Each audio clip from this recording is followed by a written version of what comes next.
Հարգելի քաղաքացիներ, բարի օր ձեզ։ Ուզում եմ ներկայացնել ամփոփ տեղեկատվություն Հայաստանում սուրշնչական վարակներով համաճարակային իրավիճակը։ Մենք ամենօրյա մոնիտորինգ ենք իրականացնում թե հիվանդացության եւ թե ԱԱՊ հիվանդանոցային օղակ եւ շտապ օգնության ծառայության դիմելության աճի մասով եւ իհարկե մանկապարտեզներում եւ դպրոցներում բացակայությունների թվի մասով։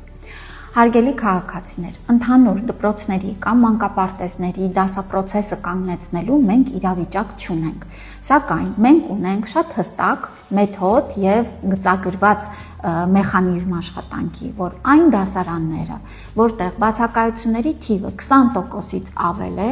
այս դասարանները կարող են անցնել հեռավար ուսուցման։ Մենք մեր կրթության գործընկերների հետ ամենօրյա կապի մեջ ենք եւ այս հետ մոնիտորինգի արդյունքներով դասարանները ինքնուրույն կարող են անցնել հեռավար դասապրոցեսի, որ մի կողմից պաշտպանենք մեր երեխաների առողջությունը եւ հնարավորություն տանք, որպիսի վարակի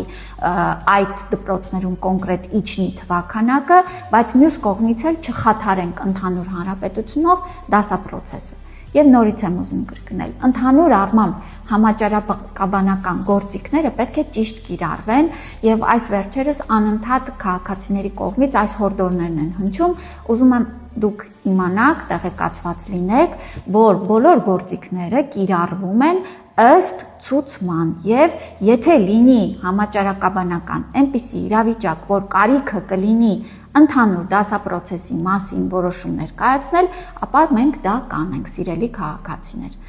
Առողջ եղեք, խնդրում ենք այն քաղաքացիները, ովքեր որ չունեն ախտանշաններ եւ կարող են պատվաստվել, օր առաջ պատվաստվեն, որովհետև այսօր շրջանառվող գրիպի շտամը ատիպիկ շտամ է եւ բավական ագրեսիվ է։ Դրա ուրեմն պատվաստանյութում արկա հակամարմինները վստահ եղեք, պաշտպանական շերտ կձևավորեն եւ չեք վարակվի այս տարվա այս ագրեսիվ շտամով կամ վարակվելու պարագայում շատ ավելի թեթև ախտանշաններով կտանեք։ Առողջ եղեք, հետևեք ձեր առողջությանը։